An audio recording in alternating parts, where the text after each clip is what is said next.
Yeah, I've gone through this with veterans time and time and time and time again, you know, so I did home therapy on myself. And I hear you. okay. Okay, good. So, my first question would be, did you enlist or were you drafted? I enlisted.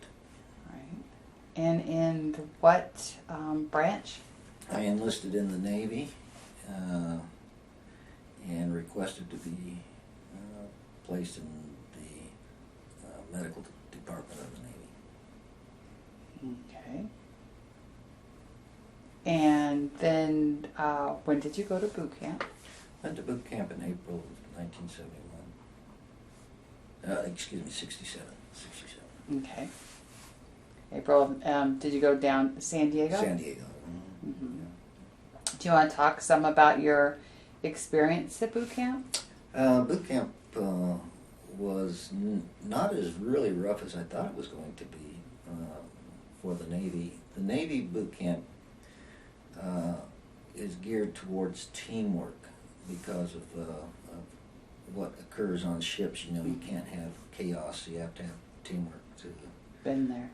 So it's more of a rather comparing it to Army and Marine Corps training, where it's more individualized. In the Navy, I found it was more teamwork oriented. And how old were you? 19. I was one of the older ones. 19 years old. Okay. So what made you want to enlist? Well, I was facing the draft like everybody else was. I went to Glendale Community College and took the test for a draft deferment, 4-year draft deferment, and missed it by a half a point. Went in and talked with the career counselor, and I said, "Who am I competing with?" He says, "Well, you have to be in the top 1/3 of your class in order to get a deferment." And I said, "Who am I competing with?" He says, "Everybody." I said, "Why should I compete with the girls? They're not drafting." So I felt it was unfair that I should compete with the men. Mm. Okay.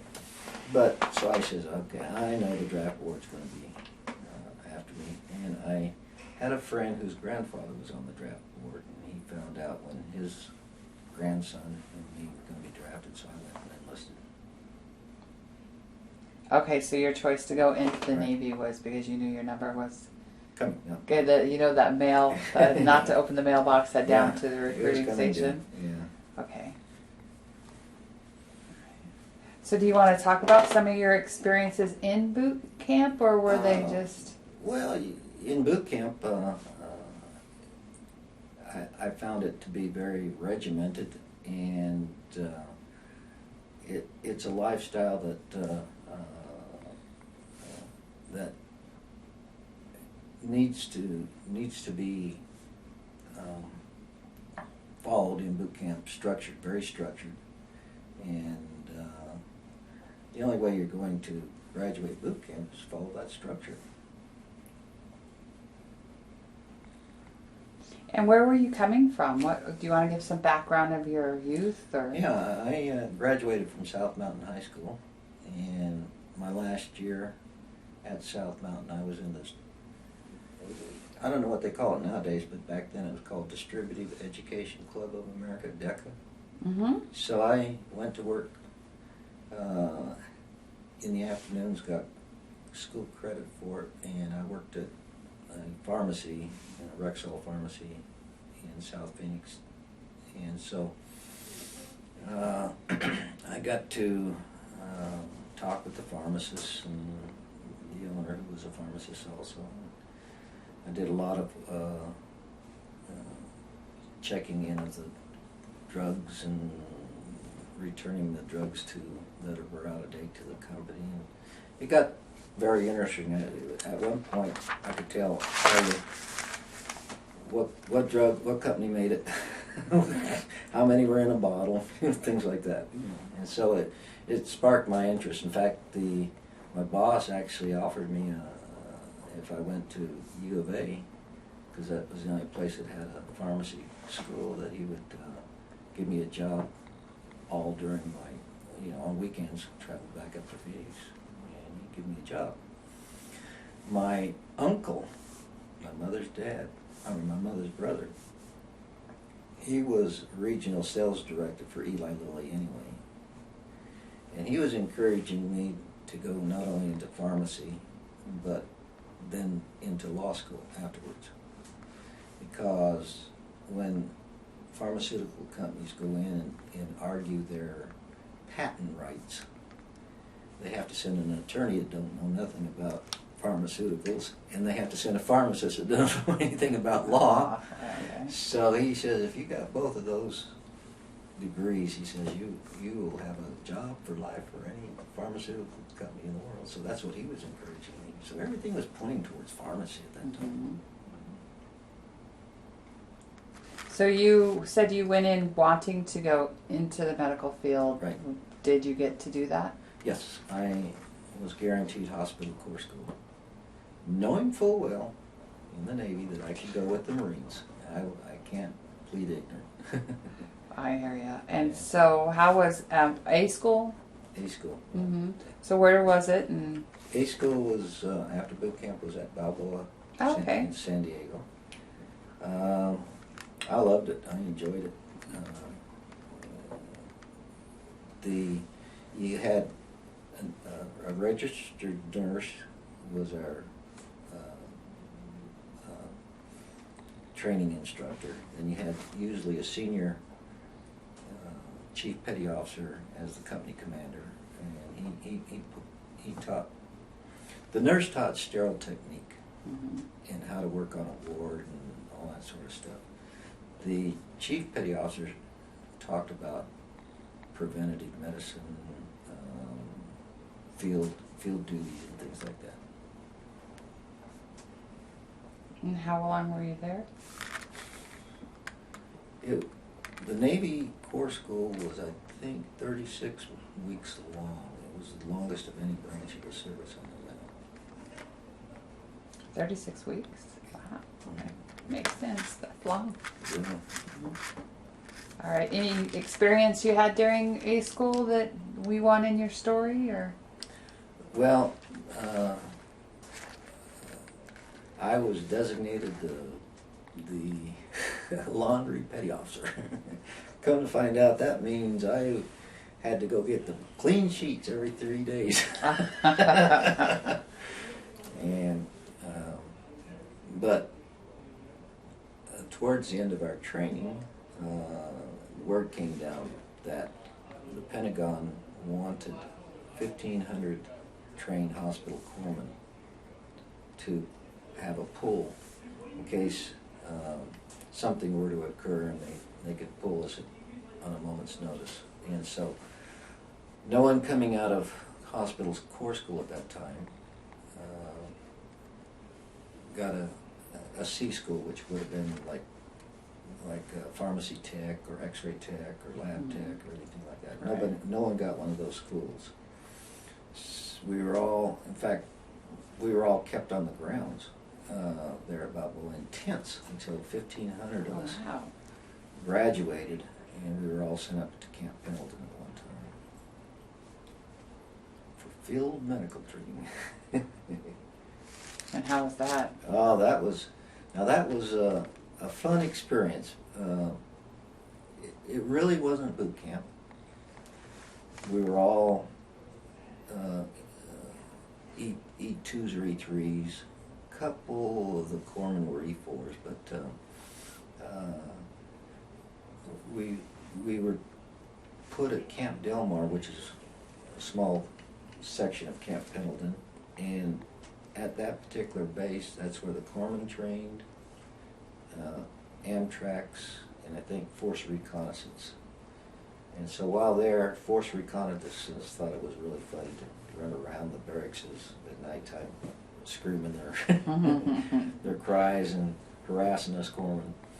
But we were up there 6 weeks, and it was a familiarization program, how to work with the Marines, and what kind of weaponry they used,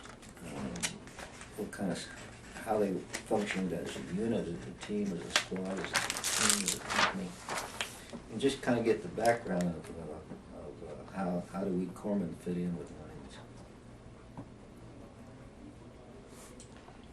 And how was that? It was interesting.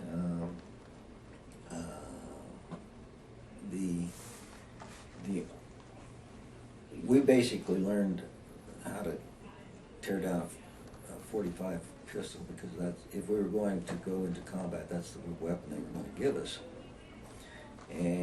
But we got an opportunity to fire the M16s and the M14s and the machine guns and things like that, just to get used to the noise and the sounds and the smell of the armament. So once you were finished there, Well, the good thing was that the Navy had a policy that no corpsman could go to Vietnam without 6 months of practical experience somewhere. So I got sent back to boot camp in San Diego. okay. And now that was a hoot. That was really fun. Now I'm working boot camp, and not being a recruit, I'm working in the dispensaries and the emergency rooms. I got to work in X-ray and lab, and a well-rounded experience. I was even an ambulance driver or an ambulance attendant for all of what they call Point Loma area. Mm-hmm. So delivered my first baby. Very cool. Yeah, it was. We got a call to go pick up some sailor's wife on Point Loma, and I'm thinking, oh gosh, it's my turn to be the attendant. I hope this is not a childbirth situation, but turned Sure out enough. turned out to be one. So the baby was born before we could get to Balboa. Delivered a baby. Yeah. That's awesome. Mm-hmm. I've done 3 in my life. So when did you get orders that you were I was lucky. getting pulled out? I was lucky. I could have got orders as early as 6 months after having arrived, but I stayed there 18 months, and which allowed me to become E4, and I took the test Pre-5 and was waiting for those warrants to come through for E5. I got orders to Vietnam before I made E5. But while there, even with being an E4 and just having that one little crow on your arm, you walk into the recruit dispensary and they'd see you come in, it was dead silence.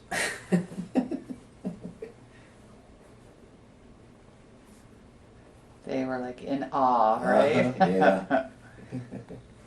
Like I was just a year or 2 Right, prior. oh, absolutely. Yeah. So I think I got a well-rounded experience over there, working all those different. I even worked health records. Yeah. Rather than, I say, working a specific ward at a hospital would have been just as fun, but maybe I would have only known one particular area that of medicine. So I did EKGs, worked pharmacy, lab, X-ray. Gave me a well-rounded background. How did you feel? Because you're treating a lot of vets that came back. Mm-hmm. Or not even vets at that time, depends how hurt they were. Well, So you're treating a lot of people that came back from the war with injuries. not so much did I see that Okay. at NTC. Now, it was a base where a lot of people came back, and they did 3 or 4 months before they were out processed. Okay. So, So that would have been more Balboa. yeah. Okay. So I didn't, All right. didn't treat a lot of returning veterans, but I treated a lot of people in the emergency room because we had to stand duty in there once every 3 nights, And most of those were late night injuries. Sorry, that's the only time I ever went there was a late night injury. I treated a few officers that young lieutenants that should not have been sunburned. Yeah. And that sort of stuff. So you get your orders, Mm-hmm. and where were they to? I received orders to the 1st Marine Division, and that's as far as I knew. Where I, Mm-hmm.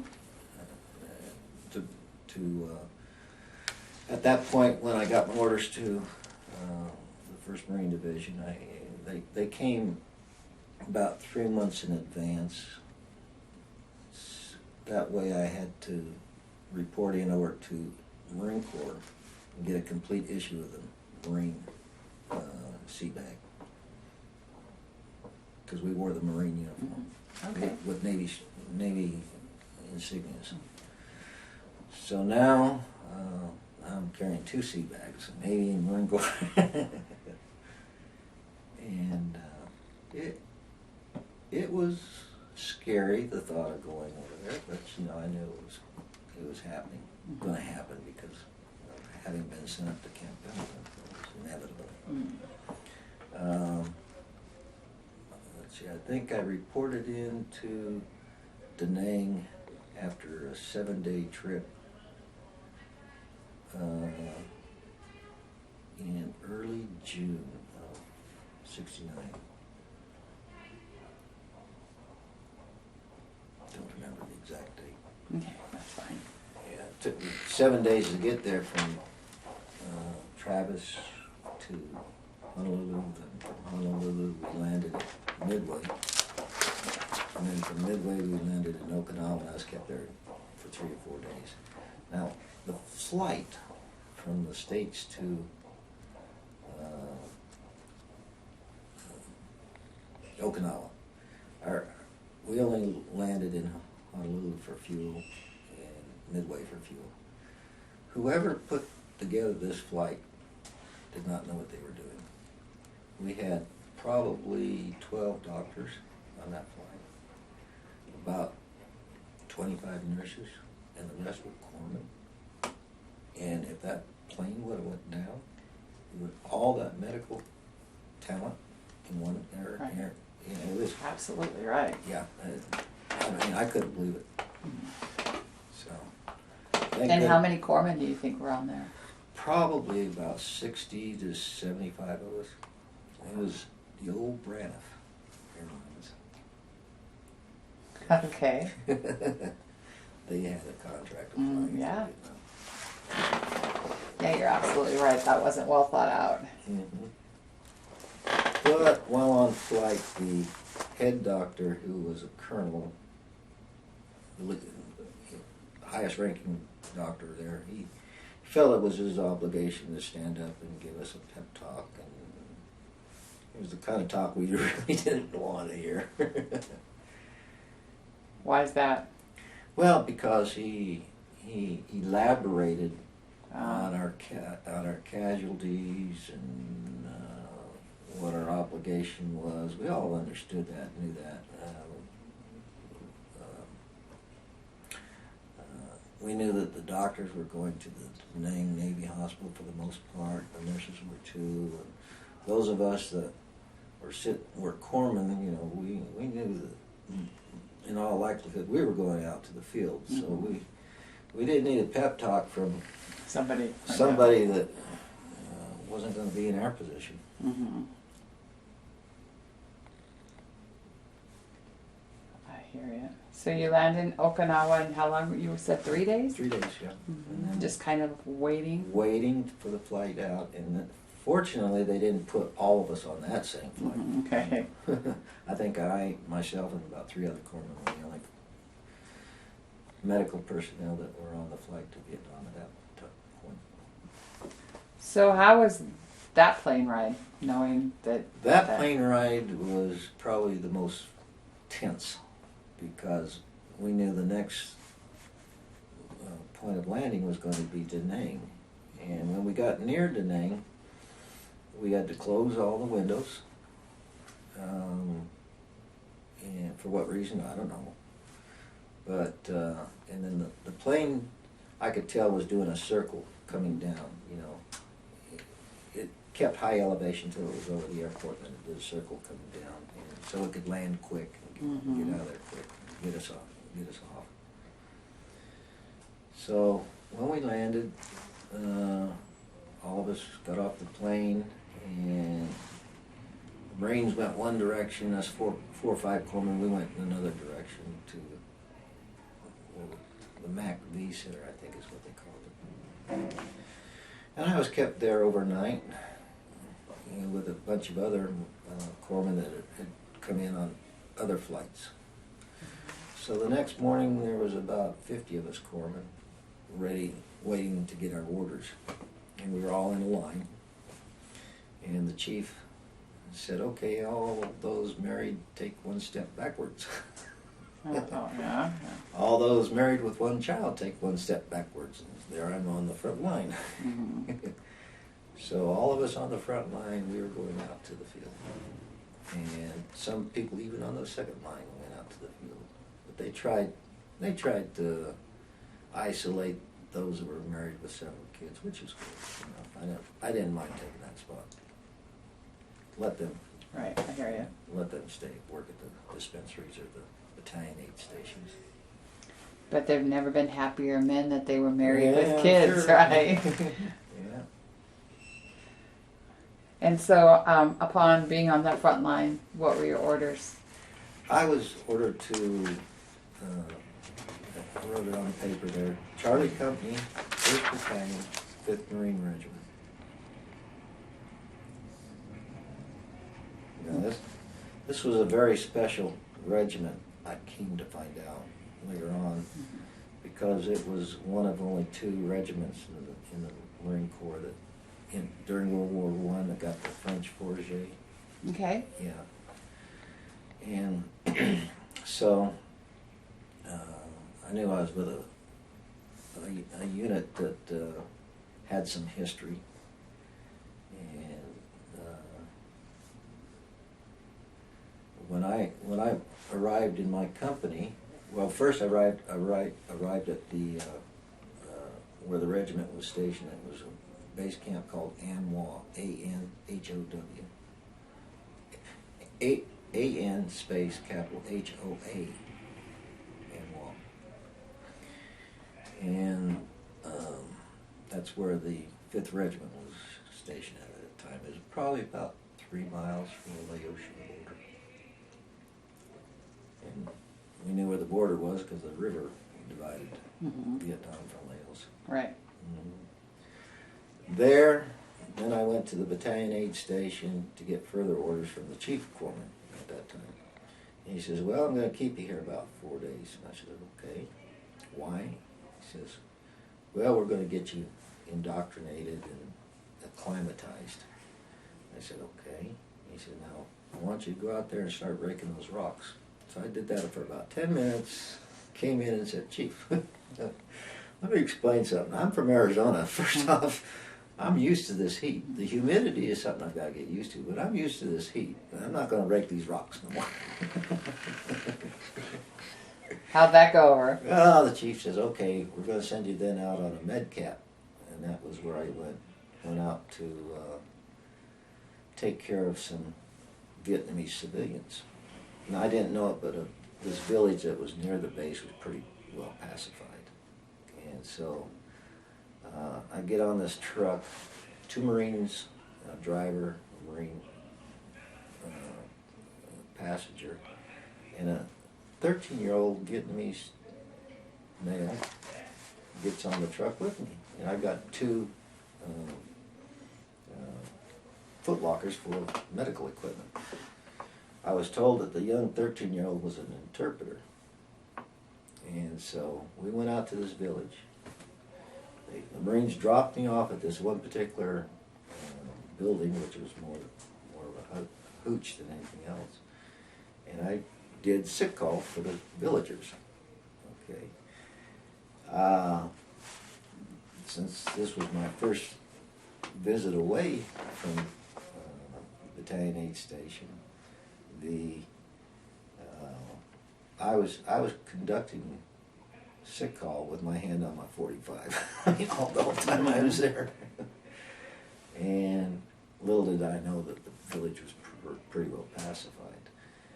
And in fact, the young 13-year-old, he was telling me what to do in terms of, oh, this person needs a Band-Aid, this person needs an aspirin, this person needs this and whatever. And I said, okay. So, come back in off the truck. They load me up about 3 hours later. Went back to Amwal. The chief says, well, how'd you enjoy that? I said, I didn't. He said, well, you could have either done that or raked up rocks. So anyway, he says, I'm sending you out to your company in the morning. And I said, what company's that? And I got Charlie Company. So.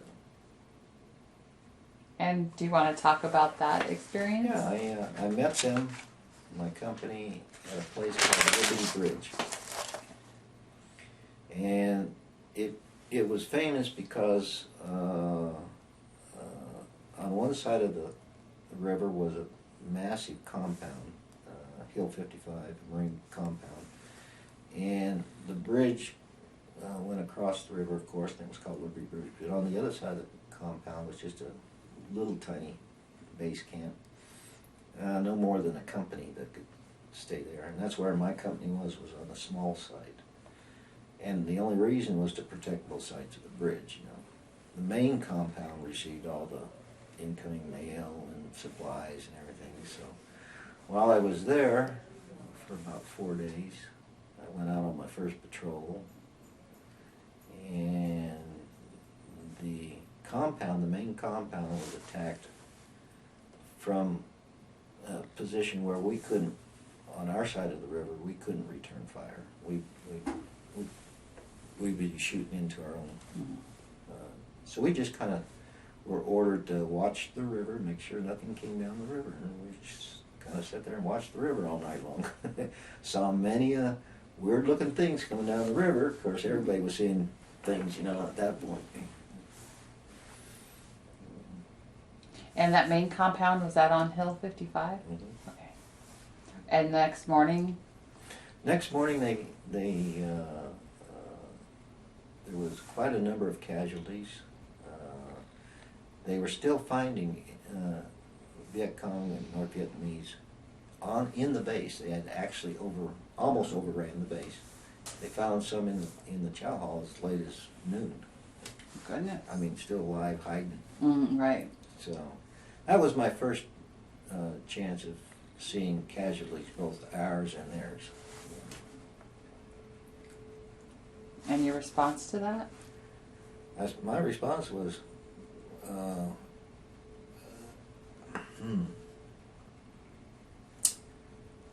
response was okay, this is real. This is really real now. You know? Up to that point, you know, hadn't even heard of bullet fire except prior to that night. Mm-hmm. And so this is about my 7th day in Vietnam when I witnessed all that was going on. Of course, there was a big battalion aid station there, and the doctors were working very hard, and me and the other corpsmen in my company, we were just got in the way if we, excuse me, I should take this. Hello, Norman.